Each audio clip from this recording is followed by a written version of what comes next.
ഒന്ന് ദിനവൃത്താന്തം 20-ാം അധ്യായം. രാജാക്കന്മാർ യുദ്ധത്തിന് പോകാറില്ല. വസന്തകാലം സമാഗതമായപ്പോൾ യോവാബ് സൈന്യസമേതം അമ്മോന്യരെ ആക്രമിച്ച് റബ്ബ ഉപരോധിച്ചു. ദാവീദ് ജെറുസലേമിൽ തന്നെ വസിച്ചു.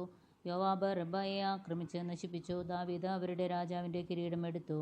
1 താലന്ത് സ്വർണം കൊണ്ടാണ് അത് നിർമ്മിച്ചിരുന്നത്. അതിൽ വിലയേറിയൊരു രത്നവും പതിച്ചിട്ടുണ്ടായിരുന്നു. അവൻ അത് തൻ്റെ ശിരസിലണിഞ്ഞു. പട്ടണത്തിൽ നിന്ന് ധാരാളം കൊള്ള മുതലും അവൻ കൊണ്ടുപോന്നു. അവിടുത്തെ ജനങ്ങളെ കൊണ്ടുവന്ന് അരയ്ക്കവാളും ഇരുമ്പുപാരയും കോടാലിയും കൊണ്ടുള്ള ജോലിക്ക് നിയോഗിച്ചു. അമ്മോന്യരുടെ എല്ലാ പട്ടണങ്ങളോടും അവൻ ഇങ്ങനെ ചെയ്തു. അനന്തരം ദാവീദും സകല ജനവും ജെറുസലേമിലേക്ക് മടങ്ങിപ്പോന്നു. പിന്നീട് ഫിലിസ്ത്യർക്കെതിരെ ഗേസറിൽ യുദ്ധം ആരംഭിച്ചു. ആ യുദ്ധത്തിൽ ഹുഷാത്യനായ സിബയ്ക്കായി മല്ലന്മാരുടെ സന്തതികളിൽ ഒരാളായ സിപ്പായിയെ വധിച്ചു.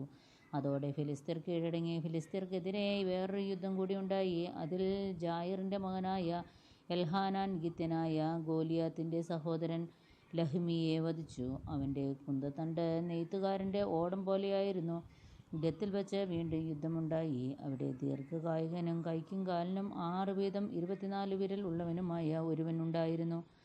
അവനും മല്ലവംശത്തിൽപ്പെട്ടവനായിരുന്നു.